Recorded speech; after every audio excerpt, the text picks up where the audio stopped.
Več kot 100 tabornikov bo tale konec tedna zasedlo Črešnjevec pri Slovenski Bistrici. Tam bo namreč potekalo letošnje zimsko orientacijsko tekmovanje. Več o tem z Nino in Megi. Dobro jutro obema. Kaj sploh je zimsko orientacijsko tekmovanje, če razložimo to za začetek, Nina? Gre za tekmovanje v orientaciji, ki je namenjeno tabornikom. V Sloveniji obstaja v bistvu nekaj malega takšnih tekmovanj podobnih, ampak vsako ima neko svojo posebnost. Recimo naše je zimsko, se pravi poteka po zimi, imamo tudi nočno, republiško in tako naprej. In to je ena izmed tistih točk v letu, katere se taborniki v bistvu zelo veselijo. Glavna stvar taborniškega leta je seveda taborjenje poleti, drugače pa recimo obisk takšnih tekmovanj. Sam tabor poteka 2 dni. Kaj se bo na njem dogajalo? Tako je, v bistvu se v petek zberejo ekipe. Tako poteka teoretični del tekmovanja popoldan.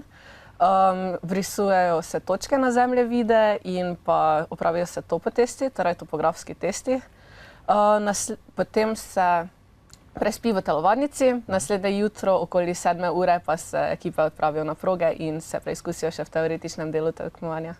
Nekaj zadolžitev si sicer že izdala, pa vendar, kakšna znanja mora obvladati tabornik? Tako stereotipno vemo, da zna tabornik vezati vozle, pa verjetno ni to vse. Zdaj specifično za tekmovanje to pomeni predvsem imeti zemljevid v rokah in najti to, kar je na zemljevidu narisano, najti v naravi. Dobra orientacija je torej prvi pogoj. To je prva stvar. Tako je, potem pa so na sami progi tudi kontrolne točke. Torej, taborniki morajo na zemljevidu oziroma v resnici tekom zemljevida najti te točke, na katerih opravljajo različne veščine, kot recimo signalizacija z taborniškimi abecedami, Morzejevo in pa semaforjem. Ali pa potem tudi kakšne zabavne naloge, kot je recimo metanje kepe v cilj. Če ne bo snega, bomo seveda improvizirali, ampak nekaj takšnega.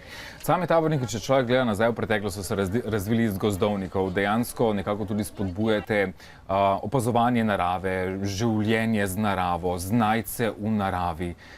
Koliko je slovenski tabornik sposoben le tega? Tudi zdaj v zimskem času. Odvisno, za kaj gre.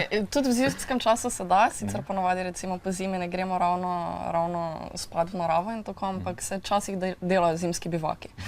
Pa so težka ta znanja, konec koncev, ne vem, naučiti se obeh abeced, orientiranja v naravi, izpolnjevanja nekaterih nalog.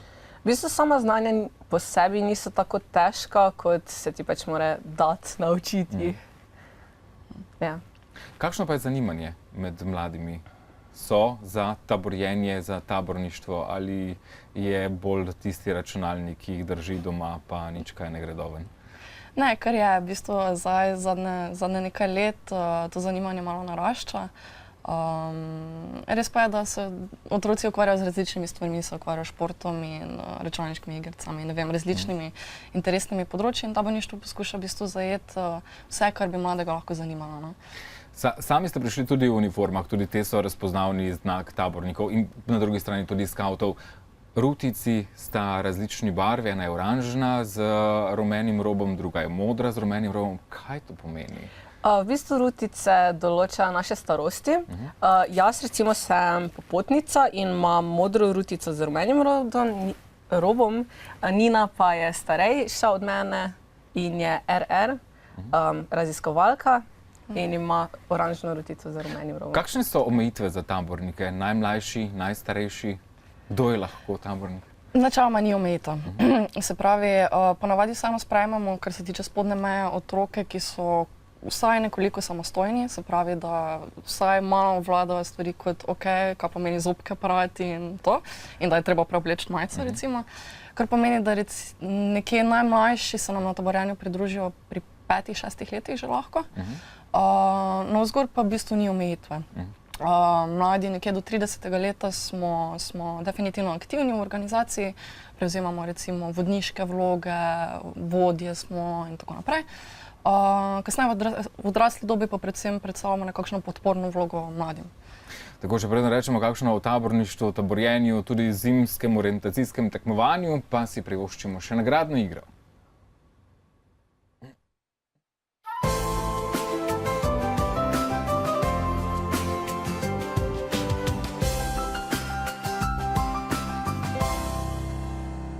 Je podjetje McDonald's je danes predskrbelo nagrado za vas, tudi tokrat darilna bona za zajtrk v McDonald'su. 090 93 60 32 je telefonska številka profesorja Becednika in danes nas sprašuje po enem izmed taborniških simbolov.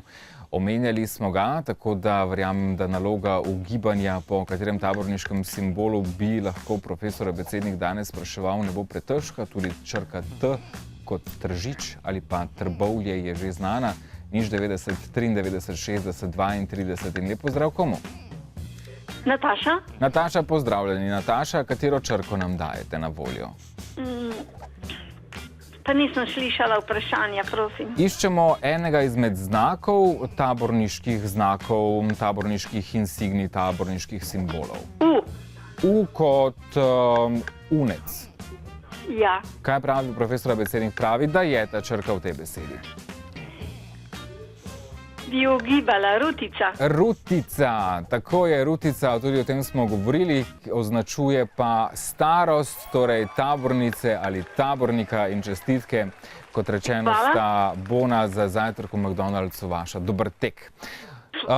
K sodelovanju za vabilo na letošnje zimsko orientacijsko tekmovanje ste pritegnili tudi Tadeja Toša, ki ga dobro poznamo tudi iz filma, ki nekako govori o tabornikih. Morda takole za intermezzo, koliko je to, kar vidimo v filmu, realno taborniškega? Bolj malo. Bolj malo. Oblečeni so tako kot mi. Nekaj navad je predstavljenih v filmu, recimo zbor, s tem, da dejansko pa stvari potekajo dosti bolj organizirano, dosti več vsebin. Kaj pa vojne? Vojne med taborniki? Obstajajo igre, taborniške igre, kot napad na tabor, naprimer, kjer se ena skupina tabornikov odpravi ven iz tabornega območja prostora in poskuša napasti tabor in ukrasti zastavo.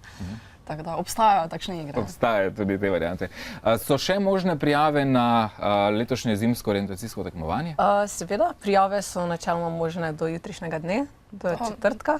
Tako, pričakujemo pa okoli 50 ekip. Podrobnosti, glede na to, da se je naš čas skoraj da že iztekel, kje je možno najti vse od A do Ž, tudi za morda vse skeptične starše, ki ne vedo, če bi svojega otroka prepustili divjini črešnjevca pri Slovenski Bistrici? Tekmovanje samo je v bistvu namenjeno bolj tabornikom, ampak definitivno vabimo vse ljudi, da se priključijo taborništvu kot takšnemu. Več informacij lahko dobite na www.scout.org, če se ne motim, oziroma na spletni strani Zveze tabornikov Slovenije ali pa na naši rodovi strani xisnop.rutka.net. Morda za vse tiste, ki nas zdaj gledajo, pa se jim zdi zanimiva uniforma, vse to, kar se počne. Kam lahko pridejo vsi tisti, ki bi želeli postati taborniki? Kdaj boste začeli vpisovati, če tako rečem, ali so morda vpis za leto že zamudili? V bistvu se lahko vedno priključijo novi člani. Imamo pa na Verstovškovi ulici 4 vsako sredo uradne ure, kamor lahko pridejo mlajši z svojimi starši ali pa tudi brez, da se priključijo tabornikom.